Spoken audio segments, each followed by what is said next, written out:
दुनिया के सबसे महंगे एयरक्राफ्ट यानी $1 बिलियन के B-2 बॉम्बर्स को अमेरिका भारत चीन बॉर्डर के पास भेज रहा है। इसीलिए आज हम ये जानेंगे कि आखिर कितने खतरनाक है ये B-2 बॉम्बर और ये क्यों हमारे बॉर्डर के पास आने वाले हैं। नमस्कार दोस्तों, मैं साहिल चौधरी आप सबका स्वागत करता हूँ इंडिया टॉक्स पे। B-2 बॉम्बर को B-2 स्पिरिट भी कहा जाता है। इसे नॉर्थरोप ग्रूमन ग्रुप ने बनाया है, जो कि यूनाइटेड स्टेट्स की एक कंपनी है। ये एक स्टेल्थ बॉम्बर है, यानी ऐसा बम वर्षक विमान जो कि किसी भी रेडर की नजर में आए बिना काम कर सकता है। ये काफी बड़ा और हैवी बॉम्बर है जो कि स्ट्रेटेजिक पर्पसेस के लिए यूज किया जाता है। इसमें बहुत ही बेहतरीन स्टेल्थ टेक्नोलॉजी लगा हुआ है जो इसे अलाउ करता है कि दुश्मन की टेरिटरी के अंदर पेनिट्रेट कर सकता है और जो डेंस एंटी एयरक्राफ्ट डिफेंसेस से भरा हुआ इलाका है उसके अंदर भी घुस करके उन इलाकों को पूरी तरीके से ध्वस्त कर सकता है। इसके अंदर 2 क्रू मेंबर्स बैठते हैं। दोस्तों सीधे बात करूं तो ये इस वक्त दुनिया का सबसे खतरनाक दिखने वाला एयरक्राफ्ट है। ये इस वक्त का दुनिया का एक सबसे बेहतरीन स्टेल्थ एयरक्राफ्ट है। ये इस वक्त का दुनिया का सबसे महंगा मिलिट्री एयरक्राफ्ट है और इसे आप दुनिया का सबसे खतरनाक एयरक्राफ्ट मान सकते हैं, क्योंकि ये अपने साथ बमों की पूरी फौज लेके चलता है। ये अपने साथ 500 पाउंड के यानी 250 केजी के लगभग 80 बम ले जा सकता है। इसके साथ साथ ये 82 JDM ग्लोबल पोजिशनिंग सिस्टम से लैस जो गाइडेड बम्स हैं, ऐसे 16 बम अपने साथ रख सकता है 1000 केजी के। सभी बम न्यूक्लियर बम्स हैं, यानी ये 16 न्यूक्लियर बम अपने साथ एक बार में कैरी कर सकता है। सोचिए, ये एक साथ 16 जगहों पे न्यूक्लियर बम गिरा सकता है। अब आते हैं सबसे महत्वपूर्ण सवाल पे कि इसका कॉस्ट कितना है। इस एयरक्राफ्ट का जो प्रोक्योरमेंट कॉस्ट था, यानी मिलिट्री की भाषा में जिसे आप मान सकते हैं इसका ऑन रोड प्राइस, वो पड़ा था लगभग $1 बिलियन।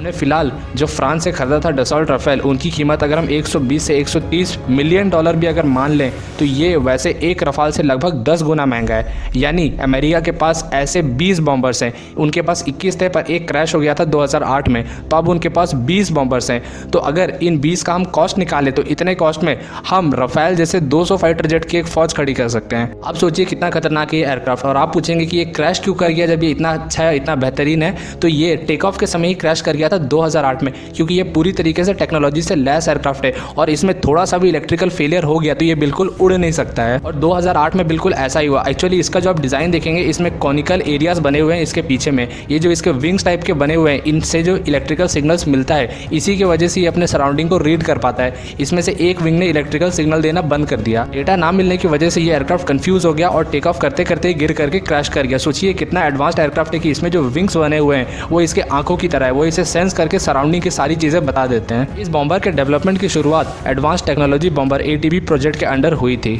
इसके हैवी कॉस्ट को देखते हुए धीरे धीरे एक सरकार के बाद ये जो बॉम्बर का प्रोग्राम है ये स्लो होता चला गया और कोल्ड वॉर एरा का एंड आ गया था। इसलिए जिस समय ये एयरक्राफ्ट का डेवलपमेंट चल रहा था, उस समय जिसके लिए इन्हें बनाने की शुरुआत की गई थी, यानी रशियन एयर स्पेस में घुस करके बॉम्बिंग करना, और कोल्ड वॉर जैसे जैसे खत्म होने लगा तो इनका जो मकसद था रशिया के एयर स्पेस में घुसना, वो भी अब बेकार दिखने लगा था। लेकिन किसे पता था कि 2020 में जिस बॉम्बर को रशिया के लिए बनाया गया था वो अब चीन के खिलाफ काम करने वाला है। इसीलिए अमेरिका की US कांग्रेस ने पहले 132 ऐसे बॉम्बर्स खरीदने का फैसला किया था। बाद में इसे कम करके 21 कर दिया गया, जिसमें से एक क्रैश हो गया और अब अमेरिका के पास 20 हैं। और अमेरिका अब प्लान कर चुका है ऑलरेडी कि 2032 में इसे रिटायर कर देगा और इसके जगह एक नए B-21 रेडर बॉम्बर से इसे रिप्लेस किया जाएगा। इस बॉम्बर की जल्दी से कैपेबिलिटीज के बारे में बात करें तो ये ऑल एल्टीट्यूड अटैक मिशंस में काम आता है। ये 50,000 फीट की ऊंचाई यानी 15,000 मीटर की ऊंचाई तक जा सकता है और वहां से ये करीबन 11,000 किलोमीटर अपने इंटरनल फ्यूल पे चल सकता है। इसके साथ साथ अगर एक बार मिड एयर रिफ्यूलिंग मिल जाए तो ये और 20,000 किलोमीटर नाप सकता है। ये अमेरिका में 1997 में सर्विस में आया था, जिस समय इसने रिप्लेस किया था इसके पुराने Lockheed Martin F117 attack aircraft को। वो भी इसी की तरह बहुत खतरनाक दिखने वाला एयरक्राफ्ट था।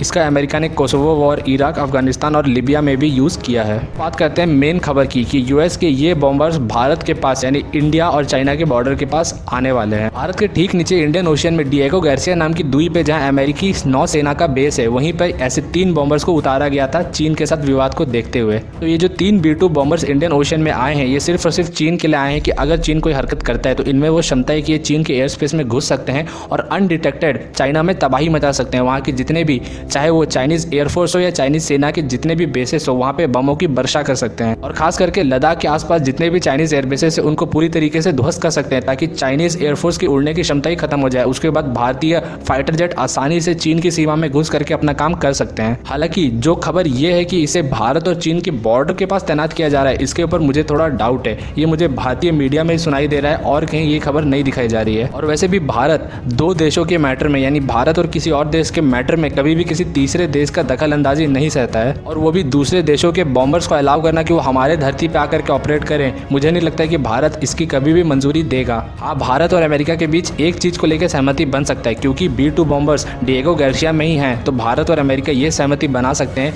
कि भारत में इन बम वर्षक विमानों को ले आया जाएगा और ये विमान लद्दाख की सीमा की एक चक्कर काट के आएंगे, जिससे इन्हें पूरा आइडिया लग जाएगा कि चाइना के जो एयर डिफेंस सिस्टम है वो किस तरीके से काम कर रहे हैं और कहाँ कहाँ पे लगे हुए हैं। इस एयरक्राफ्ट के अंदर बहुत ही अच्छा स्टेल्थ टेक्नोलॉजी है, इसीलिए चाइना के जो एंटी एयरक्राफ्ट मिसाइल्स हैं, चाहे उनके जितने भी एंटी एयरक्राफ्ट सिस्टम्स हैं, उनके रेडर्स हैं, वो सब किस तरीके से काम कर रहे हैं उनका भी टेस्ट हो जाएगा। और ये भारत और अमेरिका दोनों के लिए बहुत इंपॉर्टेंट होगा कि इन्हें पहले पता चल जाए कि लद्दाख सीमा के आसपास चाइना के एयर डिफेंस किस तरीके से तैनात हैं। तो ये बात पॉसिबल है कि अमेरिका के ये B-2 बॉम्बर्स भारत चीन बॉर्डर के पास रेकी मिशन पर आ जाएं और एक दो बार चक्कर काट के वापस चले जाएं, लेकिन इन बॉम्बर्स को इंडिया चाइना बॉर्डर के पास परमानेंटली रखा जाएगा या इंडिया में शरण दी जाएगी यहाँ ऑपरेट करने के लिए, ये मुझे हाईली अनलाइकली लग रहा है और ऐसा मुझे नहीं लगता है कि होने वाला है। दोस्तों, उम्मीद करता हूँ आपको आज का वीडियो पसंद आया होगा। अगर पसंद आया तो लाइक करें, शेयर करें और चैनल को सब्सक्राइब करें। मिलते हैं अगले वीडियो में, तब तक के लिए थैंक्स फॉर वॉचिंग।